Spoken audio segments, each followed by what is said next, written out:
দেশজুড়ে আতঙ্ক নুন গুজবে। নোট আতঙ্কের সঙ্গে জুড়ে গিয়েছে নুন আতঙ্ক। উত্তরপ্রদেশ, দিল্লি, মুম্বাই, হায়দ্রাবাদ জুড়ে যখন আতঙ্কে দিশেহারা মানুষ, তখন উল্টো ছবি কলকাতায়। বড়বাজারের নুনের আড়তগুলিতে গুজবের কোনো প্রভাব নেই। একের পর এক নুনের গাড়ি আসছে, নুনের বস্তা চলে যাচ্ছে দোকানে দোকানে। গুজবটা কানে এসেছিল শুক্রবার রাতেই। তাই দক্ষিণ চব্বিশ পরগনার বিষ্ণুপুর থেকে এই ব্যবসায়ী এদিন সকালে ছুটে আসেন বড়বাজারে। কিন্তু নুনের আকাল যে নেহাতি গুজব, তা বুঝতে দেরি হয়নি। বাড়ি থেকে মাত্র ফোন করেছিল যে এখান থেকে প্রচুর পরিমাণে নুন বিক্রি হচ্ছে, মানে খদ্দের চাইছে, তা নাকি দাম বেড়ে গেছে বলছে। কিন্তু আমি আজকে এই পোস্তা মার্কেটে এসেছি, তা আমি নুন কিনছি, আগে যে দাম ছিল তার চেয়ে এখনও বস্তাতে 5-10 টাকা ওনারা কমই নিচ্ছে, কিছু দাম কিছু বাড়েনি। এটা একটা মনে হচ্ছে গুজব একটা উঠেছে মনে হচ্ছে। এটা একটা বড়বাজারের গুদামগুলিতে মজুদ পাহাড় প্রমাণ নুনের বস্তা।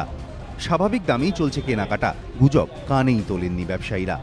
কোনো অসুবিধা নেই, প্রচুর নুন আছে, এখন প্রচুর দিন চলবে, এখন কোনো নুনের অভাব নেই। এখন নুন যে একখানা দরকার দোকানে নিচ্ছে, কিন্তু কোনো রকম দাম বাড়ার কোনো গল্প নেই। পোস্তা মার্কেটে যেটা নুনের দাম আছে সেটাই আছে, কাস্টমার নুন নিচ্ছে, ফালতু এটা গুজব উঠেছে।